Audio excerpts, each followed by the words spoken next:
Welcome to the Goddesses of Social Work podcast, hosted by Renita Davis, licensed clinical social worker, board-approved social work clinical supervisor, and facilitator of the Goddesses of Social Work supervision community. Join us as we travel through the social work journeys told by the Goddesses of Social Work community members, past and present, as they make their way toward clinical licensure. Welcome to the Goddesses of Social Work podcast. We are glad you could join us. I'm your host, Renita Ray, and I'm here today with Alexis Rivers, LMSW. Alexis Rivers, medical social worker with 5+ years in case management, passionate about making changes and helping those in need. In her free time, she enjoys traveling, exploring new restaurants, and spending time with family. Alexis is the LMSW, currently working as a traveling medical social worker, specializing in case management and discharge planning.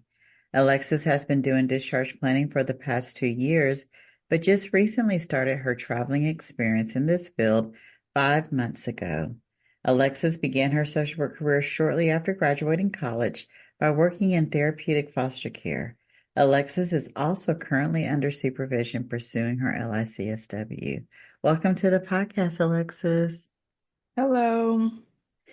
Alexis, my new favorite area of social work is travel social work, and your journey is new on this traveling path. What is one of your favorite things thus far about being a traveling social worker?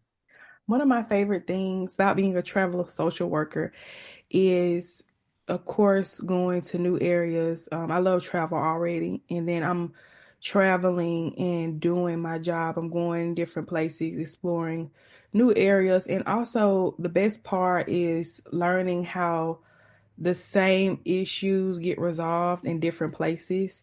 And when I say issues, I mean with discharge planning, there are certain goals that we have to accomplish, and just seeing how certain policies work in different state laws. I just feel like it's just empowering for me as a social worker to be able to go and specialize in discharge planning in different areas of the world. Like, that's just so amazing to me. A lot of people don't get to experience that. And it just helps me. I feel it looks good on my resume. It helps me grow as a social worker. And it just helped me understand that, how policy changes in different states and, what's more effective in this state, that state. And everything I learn, no matter where I am, I always carry it on to my next assignment, or I can carry it with me to continue to do discharge planning. And it just makes me a better discharge planner. And a better social worker. Yes, better social worker for sure. I love that you mentioned the different policies and laws in states. And I'm going to bring up, I don't feel like it's controversial, but like the compact that a lot of people are excited about and being licensed in multiple states. I'm licensed in multiple states. You're probably licensed in multiple states. A lot of the folks we know are.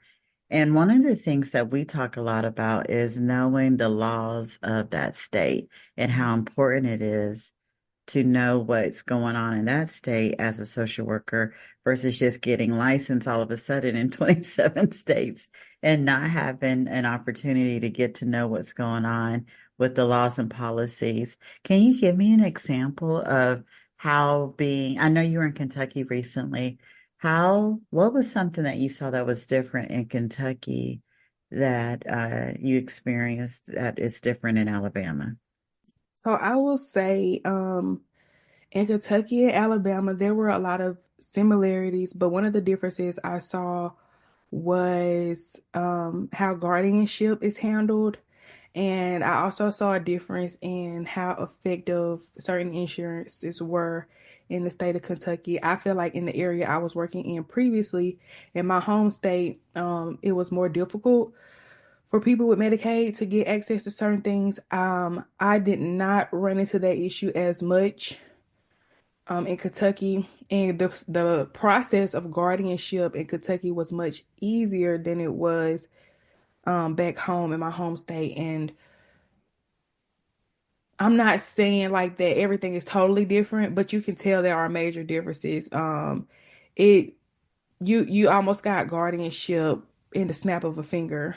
in Kentucky, in Alabama. From my experience in the hospital I previously worked at, it took months, sometimes almost a year for us to be able to get guardianship. And it's just not as many resources with getting that process. So that was big for me because I feel like that is one of the major delays in getting guardianship in the hospital. That keeps a patient in the hospital for a very, very long time past their medical need, and the insurance after a certain amount of time stop paying. So those patients are top priority. And to get them out in such a quick time frame, that was just mind blowing to me. I'm like, if we can have this same method, back home, that would save a lot. That would help a lot. So I thought that was pretty cool. I love that you got to see that. And I like how you said earlier that you are becoming an expert in different states with discharge planning. And like that's you finding a niche and being able to take that and hone that in to the different states you're traveling in. Can you talk a little bit more about that? Yes. So people tell me, I just finished one travel assignment in Kentucky, and I'm still PRN at my old job. So I always felt like it was a difference, like I would be different when I came back. But when I went back to work this week, I did 3 days at work, and people saw a difference in my work and my charting. So for them to be able to recognize it, I'm like, okay, well, that was my goal. Like my goal was to come back better, stronger, learn more, do more, and share this information with my fellow colleagues. Because and just with me coming back, I was able to be a resource for them immediately. I was only there 3 days. My charting was better. I was able to get things done faster, and I didn't realize it as much, but people told me. So I see a difference already, and I'm so excited to go to this next chapter to another state and see what I can apply from what I already know, but also what I can gain and use in my upcoming assignments or my upcoming career. You're living out my favorite mantra about social workers being lifelong learners and being excited about learning something new in the state you're going into, but also taking what you've learned to help other social workers. And I know we hadn't got to how you got here yet, but I love just leaning into this travel social work area for a second. When you went to some of your other states, how did the social workers in those states help you become better than you were when you got there? So, of course, like I said, everything is different in each state. Meeting other social workers in other states, they honestly, a lot of us have similarities. Because I noticed we all kind of have the same struggles, but us being a social worker, I feel like other social workers were more willing to help me, show me the ropes. Um, and with travelers, we do not go through a full process of orientation. You may get 5 days max of training, and then you're put out on the floor. They expect you as a traveler to just go with the flow, know things. So connecting with other social workers helped me. There was never a time that I couldn't ask one of the social workers questions. They were willing to help me. They were willing to tell me, oh, well, this is a resource. This is a resource. Like those, connecting with other social workers are resources, and it makes your job less difficult because you can use them instead of like going out trying to find out things the hard way or figure out things on your own. You don't have to navigate any of these places on your own because you have them there to help you and say, hey, well, this is how I handle this situation. Maybe you should try this. It's just bouncing ideas off of each other and, just helping get the goal accomplished for your client at the end of the day. And that's what it's all about. Absolutely. That's, I think, too, why I love social work so much, because we do help each other and support each other. I'm going to go ahead and find out then how you got here. Tell me a little bit about your social work journey.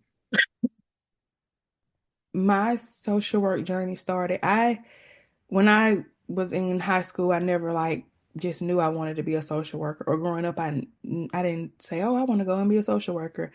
I actually grew up wanting to be in entertainment or something like that. Like I don't know, I watched Disney Channel a lot growing up as a kid, so I was like, "This looks like a cool way to like live for the rest of my life." They're already having fun. So I just wanted to, I'm all about fun, good vibes, good energy. That's kind of what I wanted for myself. But as I got older, I kind of became that friend that a lot of people counted on, depended on, and trust. So I thought that I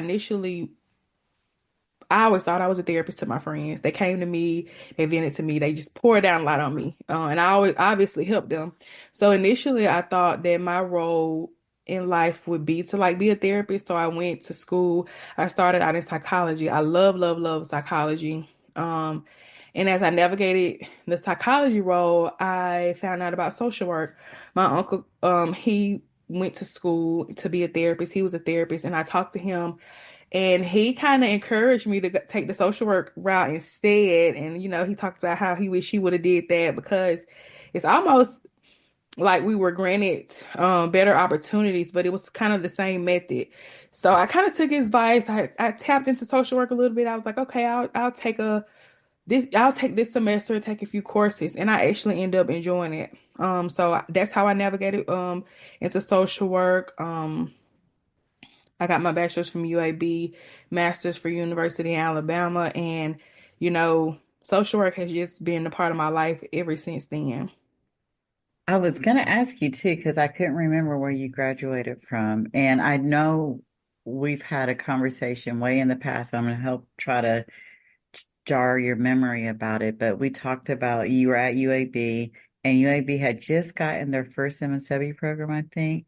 And a bunch of you went to UA. Can you tell me that story again? So I graduated from UAB in 2019. My very last semester of UAB was very hectic because the social work department was working on becoming accredited for their master's program. Um, Pretty much my whole class, they weren't accredited before, or they didn't have a program before, so we had already kind of made up our minds that we were all going to go to UA to get our masters. That was just the thing you did. You left UAB, you went to University of Alabama to get your masters. So once UAB did get accredited, our final semester, we were all excited and happy, and we were like, okay, well, we making get our we already knew the teachers. We were thinking that we were going to finish pursuing our degree at UAB because I love UAB. However, because the program was so new, a lot of us wanted to go ahead and get out in the field and work while we went to grad school. And with the schedule that was available, it was a lot of day classes, in-person classes, wasn't many online options. So that schedule just would not work with someone who is obviously working in the field of social work and trying to pursue their master's degree. So we kind of all still end up going into UA, but they are accredited now. That was just their first semester or first year being accredited. I'm pretty sure the program has grew now tremendously, and they do have those options available that we needed. But I was actually there at UAB while they were in the process of getting accredited. It was a wild time. It was a lot of pressure. Um, and I could tell our teachers were, our instructors were kind of spread thin with working on this accreditation, trying to get us through our finals. It was a lot, but it turned out to be a success. So our graduation was just like a celebration for us. It was a celebration for the school, everybody involved. I love that. I appreciate UAB's commitment to furthering their profession and to make the master's program more accessible to students in Alabama. So, did you end up working and doing your master's at the same time at UA? Yes, I did. What was Um, that like? Were you in the field were you, and this was as a BSW? yes. Okay, tell me about that. If I want to be honest, it was a lot. It was a lot. But I just feel like social workers are invincible. Like we can do anything. It was a lot. I was learning a new field while continuing my education. On top of working, trying to get your clinical hours and all of that done. It was a lot, but I don't regret it. As I look back on it, I've had that same drive since I graduated. Um, it's almost like just working and coming home is boring to me now. Um, when you get used to, because I worked in undergrad too. I've never been, I'm not a trust fund baby. I've never, I've had to work. Like I had to work while I went to school. So working those little college undergrad jobs versus being in a career and going to school is a new level. And I was able to do it, but I will say that, if you can do it, great, because everything you're learning in grad school is a plus because you can actually apply it to your job that you're working on. But if you're fortunate enough to be able to focus on one task at a time, I'm not against that either. But if you're like me, you find a way to make it work. You find a way to make it work. And I got through it. My GPA was still good. I was still able to you know, get through the program. And I actually went to the 2-year program because the 1 year advanced standing is, everything combined all in. It's a shorter time, but I feel like they need more of you. But I encourage people to do what works for them. But you can do it. You can go to school and still pursue a master's degree, get your education. It is possible. A lot of people. Absolutely. Oh, absolutely. When I realized you had your BSW and you were in the field, one of the things in my career, I don't even know why I hold on to this thing, but one of the things that I don't call it a regret, but I'm like, oh, if I knew what I know now, I would have done this kind of energy, was I would have got my LBSW because I don't know why I didn't. And so I'm curious, did you get your LBSW as well, or did you go straight into the LMSW? Honestly, no, I didn't get it. Because I'm one of those people that I knew that when I stopped going to school, I was gonna stop. I did not take a break between my master's and my bachelor's. And I actually talked to one of my instructors about it. And she didn't tell me that, it's pointless or anything, but she was just saying, once you get that master's degree, you're gonna have to go through this process again. And it made sense because I knew I was going straight through. I was going to get my experience with my bachelor's on this job. They didn't really require me to have a license, but when I did get my master's, it took me a while to get my LMS. So maybe if I would have went and had and did the test, that could have helped me. I don't think it's a bad thing, but I just didn't choose that route because I knew that I would have my MSW pretty soon. And I mean, I was like, let me just not go through that twice. But to each his own. I think it's beneficial for people to get all the licenses you need. And it didn't affect us either way. We're doing all right. But I'm curious, before we move into your LMSW journey, what was it like? Because I didn't work as a BSW, I went straight to my MSW program. Mhm. And what was it like for you? Because I find value in each level of our profession. So, what was it like being a BSW working in the field? Mm. I felt like a baby social worker. The job I worked, it was a lot of BSW workers working with me. We were doing case management, in foster care. I think the token job for most of the people in our field is like, oh, go to DHR, go to DHR. I knew that I never wanted to go to DHR, but I have worked with people who work for DHR and they know a lot. They know a lot of resources. I don't think looking back on it, I don't think DHR would have been a bad idea, but it's just, I heard a couple horror stories and I was just like, well, let me start out somewhere different. And I worked with the kids after they were put into foster care. I never had to like go through the process of getting them in there. I feel like that would have just been a lot on a new social worker. Um, but my experience was good. I always knew I loved kids. I got to work with children in foster care families. And I did it for 5 years. So I was still working that job for years after I got my master's. That's how much I loved it. Um, and I learned a lot. That job molded me and it taught me a lot. And even though I didn't work for DHR, we were connected as a resource to DHR. So it helped me tremendously. Like, I went from working, my next job, of course, was not working with kids, but I always have love for kids. I always respect their job. They gave me my first opportunity. I actually had a job offer with them before I even got my BSW. They knew I went on my interview before I graduated. Um, and they were offering me a job before, so I felt good. I felt like I was somebody. I'm like, I got a job offer already. I don't even have a degree. So I'm like, okay, at least I know social work is one of those fields where I'm not gonna graduate and have an issue finding a job.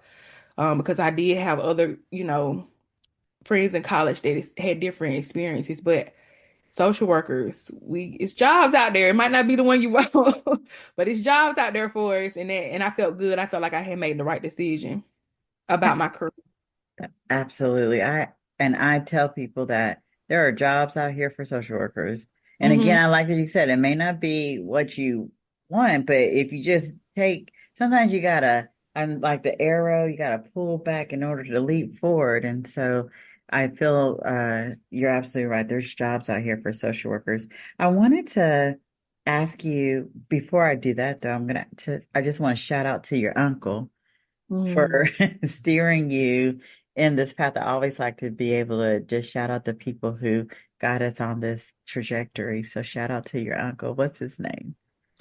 My uncle name Uh, is Karen Hayden. I'm gonna say it proud. say it again. I didn't hear you. Karen Hayden. Yep, he's a psychology major. He got his master's too, um, in counseling. And he's a supervisor now, up in the Anniston area. He's doing very, very good. My uncle is a very good person. I trusted the fact that I called him and reached out to him, let you know how much trust I had in him when it came to my career. He's always had his stuff together. So I'm so glad. Shout out to you, Uncle, because I don't know where I would be if I had not made that. I had an advisor. We have advisors in college. Um, but I was able to get what I needed more from my uncle, than anybody else. So I'm so glad I listened to him. I actually had a minor in communications also. So I wish I would have finished that because my last semester, I think I only had to take three classes and I would have had my minor in communications. I like communications too. I did. I could see myself. That's more of the entertainment side of me, and it's like the fun balance side of me. So yeah. But my uncle, I'm so grateful for him. I'm glad that I called him. I'm glad that I trusted him. I don't regret coming to this field at all. Shout out to your uncle. I love that. And I'm so glad you brought back up the entertainment side of you because I always encourage social workers to, I do it. The things that I love, I pull it into my social work practice. And so, can you envision how you could potentially pull in entertainment with your social work practice? Oh, I've thought about this. I have Uh, thought about this. One way I could do it is I would like to I love planning trips. My family knows that when it's time to take a trip, like I get excited about it. I'm looking for where we're gonna stay, the itinerary. I have everything detailed down to we land at this time. I love that. So I would like to create a retreat for social workers where we just we just go and I don't know, like people just feed us grapes. I don't want, I don't want social workers to have to lift a finger for I'm not even gonna say a weekend. We need at least 4 days. a week, a week. Self-care.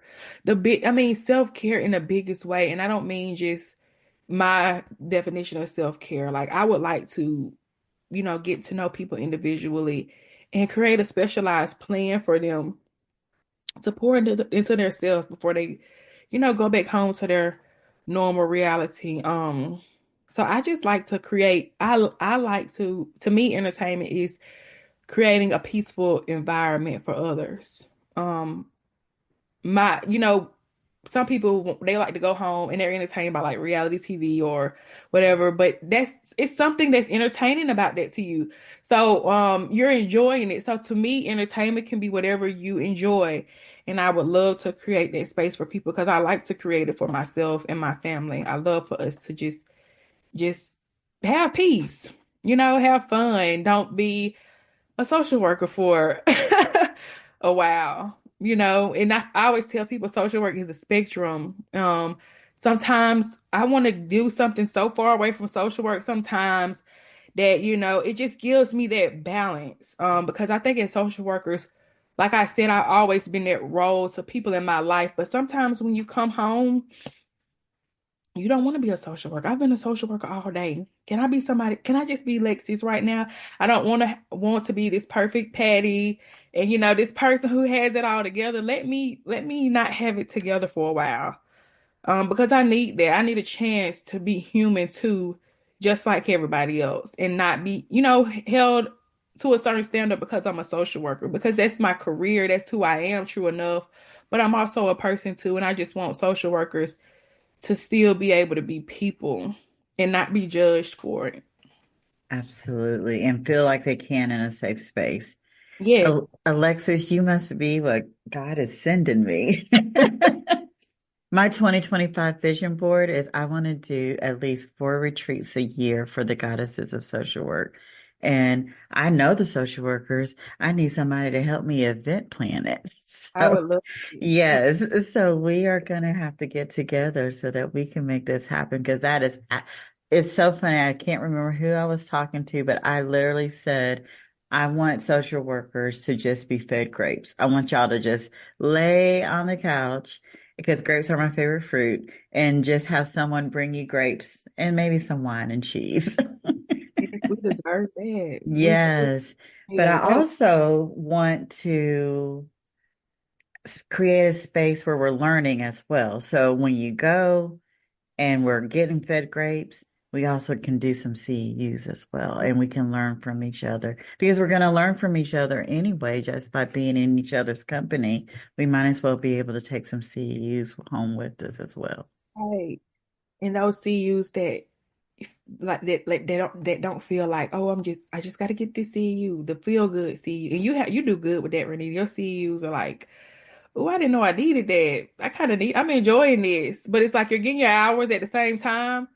But it's like, no, I really needed this. So that's good too. Like, let me go and get what I need, but let's bring it all together. That would be so perfect. So perfect. Absolutely. And that's one of the reasons with the CUs, or even what we were just talking about, and why I asked you the question, how can you do the thing that you thought you were going to do and combine it to the path that you ended up on, which was social work? And how can we pull those two things together? And so for the presentation CUs that we do, that's always what I ask folks. We just did the beauty of social work, and Christina did makeup and all of that. She loves that. And that was such a self-care, which our NASW Code of Ethics says that we need to be participating in. So she's talking to us about the beauty of social work, how to do our makeup, how to make it look professional, all of those great things, which was something that she loves and on the path that she is on, which is social work. And let's pull those two things together. So that is my vision for all of us. It's like, talk to us about the things that you love and how can we combine those things with social work. I'm a Gemini, so we always gonna we're always gonna have two sides of things. So yes, I'm excited, Alexis, for this. I cannot wait to continue to be on this path with you so we can make sure social workers are getting taken good care of and getting to learn and take some CEUs home with them as well. So this is good. Okay. I'm going to move on from your journey and ask you our next question. According to the U.S. Department of Labor, social work is one of the fastest growing professions in the United States. And what we know to be true is that we are on the front line for some of the toughest crises this nation has faced. Can you give me an example or examples of your frontline experience as a social worker? My frontline experience, definitely working in foster care. I felt like I was for sure a frontline experienced worker, because we were on call 24/7, responding to crisis. Foster kids are very traumatized. And I revert back to foster care because hospital is a more laid back setting for me compared to when it comes to frontline. Even though you would think it's like, well, that's frontline work. But I'm not bedside. I'm thinking of, discharge planning, and just creating a safe plan for them when they go home. But when they come in, it's not really a big concern or issue for me to resolve. But foster care was totally different. Like I said, responding to crisis 24/7. I can't tell you how many nights I spent in the hospital with children who had got into a crisis, getting up out your bed, going to get this child, transporting them, or if they didn't go by ambulance, sometimes I'll have to transport them in my car or just get into the hospital because children are minors, they can't be left alone. DHR was not always able to find a sitter service for us. So to me, that's front line. Like I'm playing the role. These are my clients, but I'm also playing the role of their parent because their parent is not there. So I have to advocate and act as a parent. And sometimes, foster parents do participate, but all the time they don't. And when they don't, guess what? We have to step in because that child is in our custody as well. So you don't get to pick and plan when these things are going to happen. They just happen. And, you just have to respond. You have to respond the best way you can. So when I think of frontline, I'm like, you haven't seen frontline till you have to get up, get it out the mud, get your hands dirty and go figure some stuff out. You don't get to say no to things like that. You have to show up and you have to want to be there. When you, I know it's 3 o'clock in the morning. Everybody wants to be in the bed, but when you show up, you have to, you have to show up ready to be there, or ready to respond, ready to show that empathy, show that compassion, be caring, and show up as a social worker. This is not, I know that we in this field we work a lot of 9 to 5s, but I worked a job where it wasn't that type of setting. It was, you get up, you respond to this crisis, and you show up for these children. They don't have anybody else. All they have is you, and we don't need you to have an attitude about it. We don't need you to, but think about yourself and the sleep you could be getting or what you could be doing. We need you to show up for these children.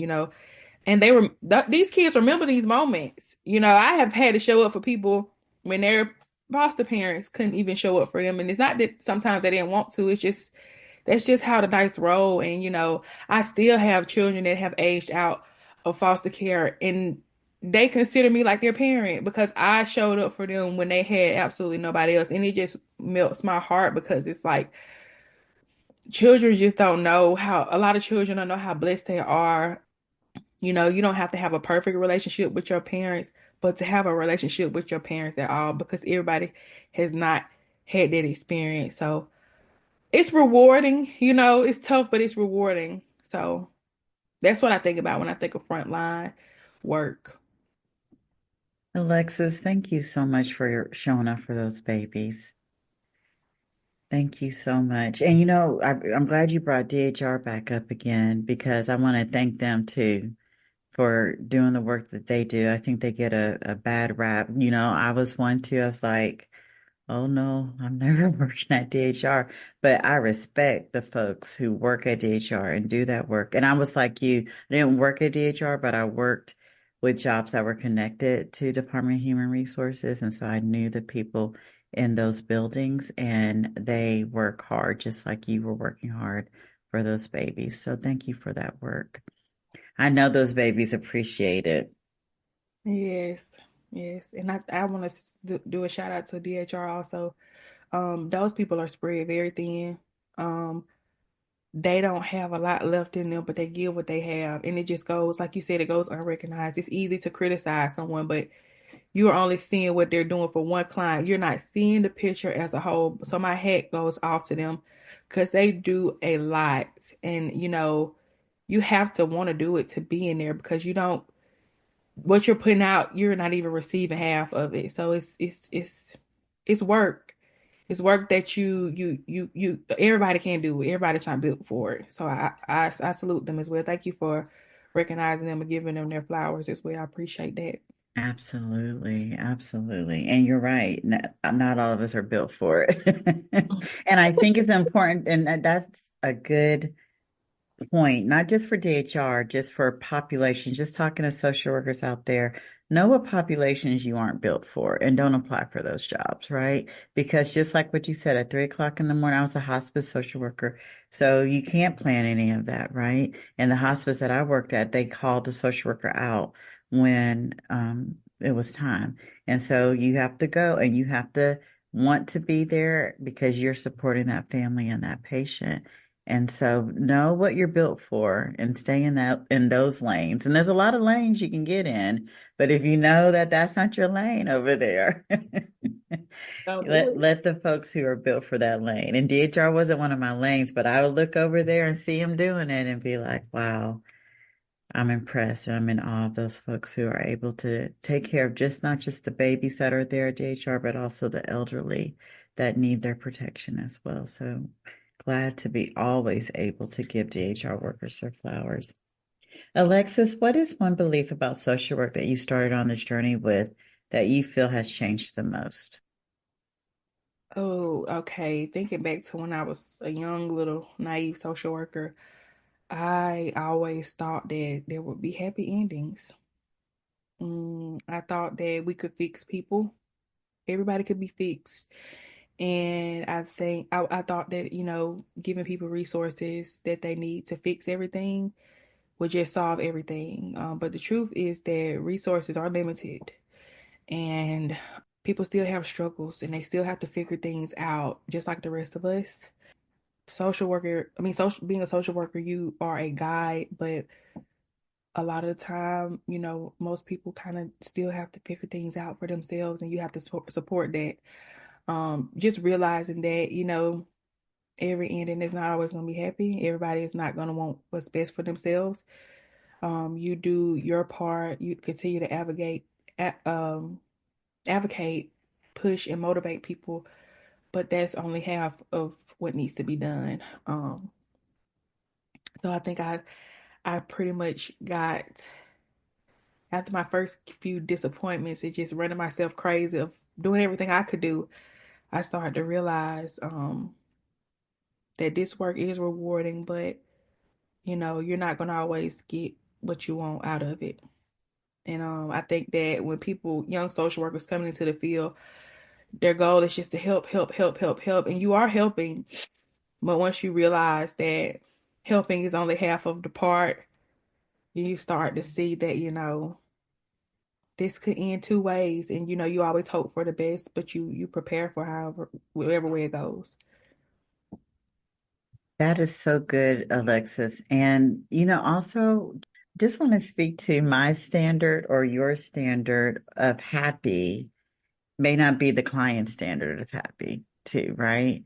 Yeah. One of the things that especially when I was teaching, I would talk to new MSWs about would be, the blinds. We would have some preconceived notions about what broken blinds in certain neighborhoods must mean if you grew up in those areas.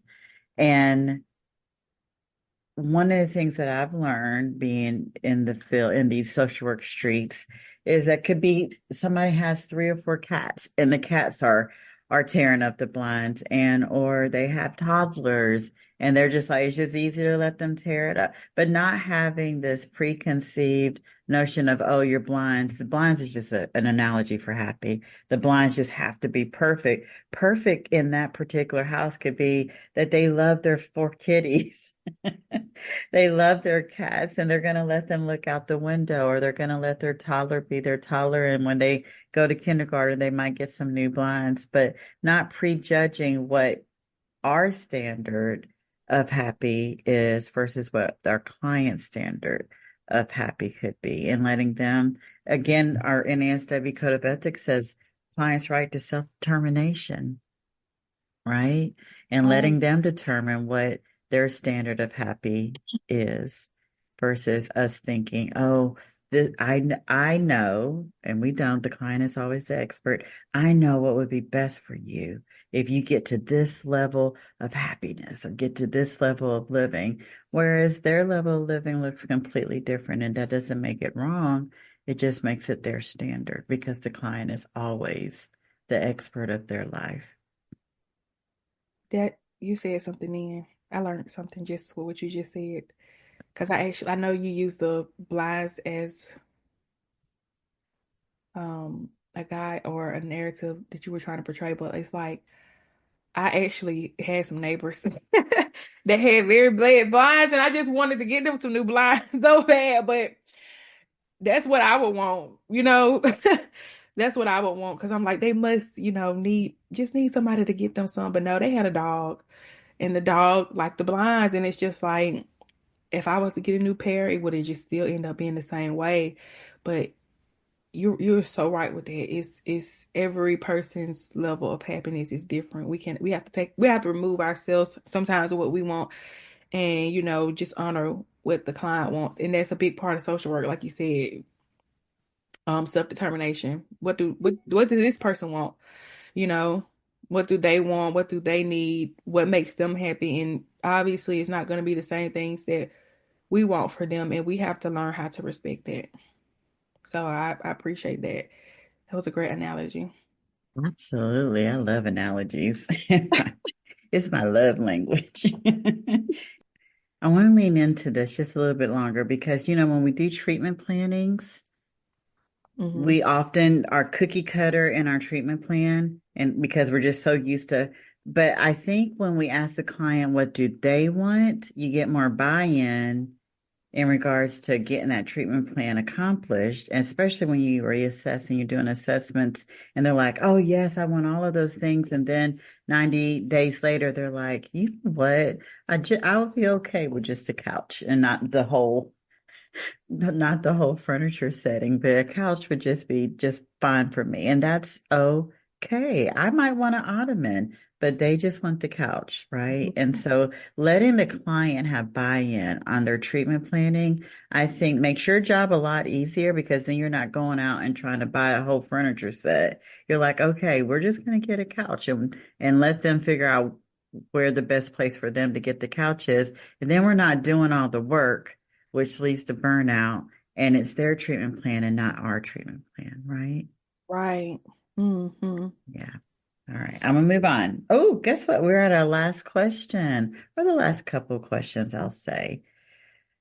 And you kind of spoke to this just a little bit when you were talking to some of the social worker, the new baby social workers, but because social work is one of the fastest growing professions in the United States, what advice would you give to social workers who are going to be entering the field over the next few years? I would say be open to different lines of work. Um, Most social workers, like I said, they just know they want to help others, but there are many different ways to accomplish this in this field. Don't get stuck. Don't ever settle or feel like you have to. And we talk about this a lot in supervision. Job hop if you have to. There is all I will always say that there is always, I don't care where you're working at, what you're doing, how much you're making. There's always a better opportunity. When one season ends, don't be afraid to step into the next one. Don't be discouraged. It's okay to not be okay. It's okay to be overwhelmed. I would tell them that also. I know that we are professions and everybody wants or it's expected for us to have it together, but it's okay to get therapy. It's okay to not be okay. I think every social worker needs therapy because we're pouring so much of ourselves out. That cup has to be refilled somewhere. Um, and just to practice self-care. We tell our clients, things that we may not even practice ourselves because we know that's what we're supposed to be doing, but hold yourself accountable the same way that you would your client. Be fair to yourself and, just take care of you so that you can be effective enough to take care of others and, just show up in the world, show up for yourself the same way you would show up for others. That's what I would tell, people that's coming into the field or, just navigating or, anything like that. I would definitely just try to drop those gems because I had people to kind of tell me, but when you're in it, you know how valuable and important these things are. I still kind of hold myself to all of these things today. And I think that's the reason that I've been able to strive in this field. I do see people get burnt out. I do see the good and the bad, but we are all responsible for our own journey. And if you take care of yourself, you will get through this journey the way that you're supposed to get through it. And you can actually have fun in it and Yeah. fall in love with it like I have. Yes. One of my favorite quotes, I love that you said social workers get therapy. One of my favorite quotes, I think it's even my tagline in my email, is by Brene Brown. Every good social worker has a social worker, Mm. because if you are holding space for hundreds of people in a year, you got to have somebody, and I say a team of somebody because I have a team of somebody holding space for you. So every good social worker has a social worker. Alexis, this is such an amazing interview. Are there any words of wisdom or advice you would like to leave our audience with today? I do want to say one more thing, Mhm. because therapy may not be for, or some people may not feel comfortable with therapy, and that's okay also, even though I do highly recommend. But social work is the field of caring people. So I will say that even if I did not have a therapist, I would stay connected to a group of social workers. This supervision group that I'm in under you, Renita, is the group of support that I never knew I needed. Just being friends and having social workers in your corner, that is a form of, it's like our own support group. Um, so I just want to say, make sure that you are connecting with people like you and you guys are supporting each other. Um, that's all I that's all I wanted to say. Alexis, it has been such an honor to have you in our community. You are like, we didn't get into this, but just being able to see, because you remember you were about to get stuck, and then you just shot out and you're blossoming and you're traveling and you're doing the thing and you're connecting to so many of the other women that are in this community. And it is a beautiful thing to watch.